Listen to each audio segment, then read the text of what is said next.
Hi there. My name is Emmanuelle Jackson. My pronouns are she, they. And today I want to read some of my poems.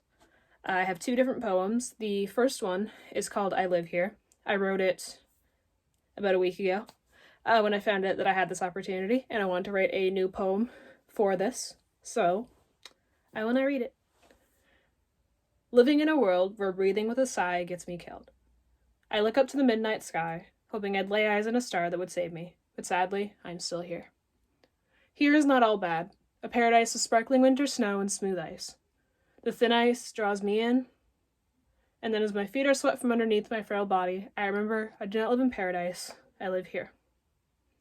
I paint a canvas with shades of brown, wondering why the earth's natural colors are shifting and turning into horns of the devil, and as then I remember I live here. Here is a place where I am not real, not good, not valid. I start to desire sin as these phrases are repeated, drilled into my skull and bones so that I cannot forget them, no matter how hard I try.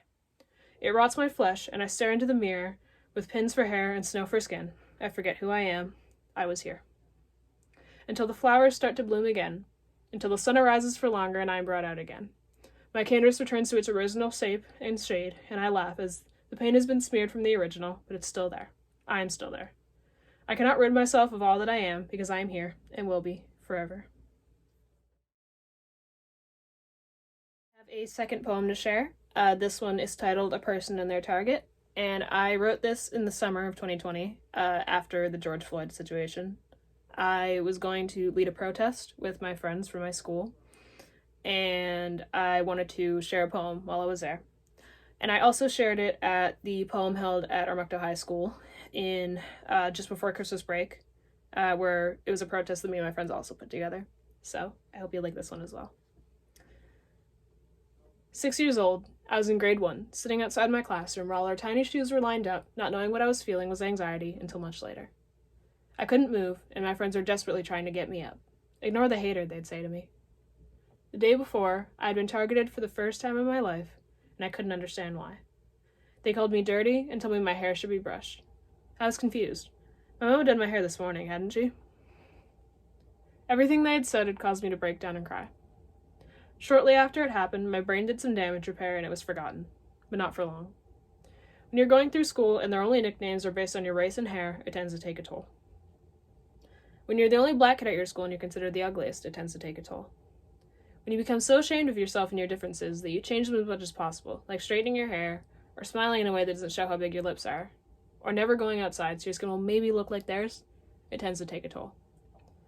14 years old, more cynical and hardened than the girl I was in grade 1, felt it again. I'd been a little mean then, not knowing what I was doing. I'd realized long before then that racism existed, but I'd never really experienced it.